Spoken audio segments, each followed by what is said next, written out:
अजीज साथियों, अस्सलाम अलैकुम। मैं आपसे मुखातिब हूँ हकीम हाजिक। आज मैं आपको बताऊंगा ऊंट कटारा के मुतालिक। ऊंट कटारा क्या है, इसके इस्तेमालात क्या हैं, इसके फवाइद क्या हैं, इसका मिजाज क्या है, इसकी डोजेज क्या है, इसके मुतालिक मैं आपको कंप्लीट इंफॉर्मेशन देने की कोशिश करूंगा। मेरे अजीज साथियों, इससे पहले कि हम वीडियो बाकायदा शुरू करें, इस वीडियो को लाइक कीजिए और ज्यादा से ज्यादा शेयर कीजिए और हमारे चैनल को सब्सक्राइब कीजिए ताकि मजीद इस तरह की वीडियोस आपको मिल पाएं।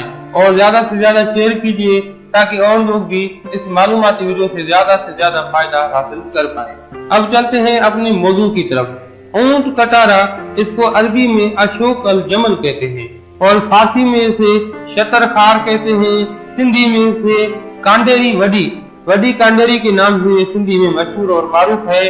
अंग्रेजी में इसको थिस्टिल कहते हैं। इसकी माहियत ये है, ये किस तरह से दिखता है स्क्रीन में बखूबी आपको नजर आ रहा है, लेकिन हम ज्यादा इसकी वजाहत के साथ, डिटेल के साथ हम बता भी रहे हैं आपको। इसे शतरखार यानी ऊंट कटारा खारदार बूटी है।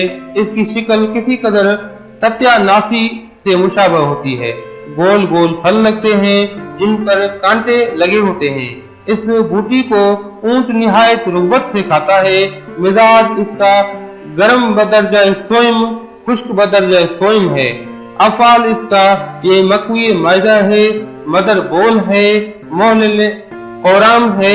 और इस्तेमाल के हवाले से इसको अगर हम तकसीम करें तो ये मैदा को तकवीत देने, भूख लगाने और कुव्वत हाजमा को बढ़ाने के लिए इस्तेमाल किया जाता है। यरकान के लिए भी इस्तेमाल किया जाता है। चौथा बुखार और वजह अल मुफासिल यानी कि जोड़ों के दर्दों के लिए भी मुस्तमिल है, इस्तेमाल किया जाता है। नफा खास इसका ये है कि ये हाजिम है, मुश्तही है, यानी कि हाजमे को दुरुस्त करता, हाजमे की जुमला अमराज में मुफीद साबित हुआ है। और इसके अलावा ये भूख भी बहुत अच्छी लगाता है। और इसकी हम अगर कंट्रा इंडिकेशन या मुजिर असरात हम बयान करें तो ये दिमाग और गुर्दा को मुजिर है। इसकी इस्लाह होती है शरबत गोरा से।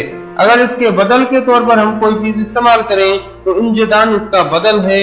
और इसकी मिकदार खुराक या डोजेज है 3 माशा से यानी 3 ग्राम से 5 ग्राम तक। ये थे ऊंट कटारा के हवाले से एक मालूमाती वीडियो लेक्चर था, जो कि हमने एक दोस्त की रिक्वेस्ट में ये वीडियो बनाया है। तो मेरे मौजूद साथियों, उम्मीद करता हूँ कि ये आपको लेक्चर आज का पसंद आया होगा। अब हकीम हाजिक को दुआओं के साथ दीजिए इजाजत। अल्लाह हाफिज।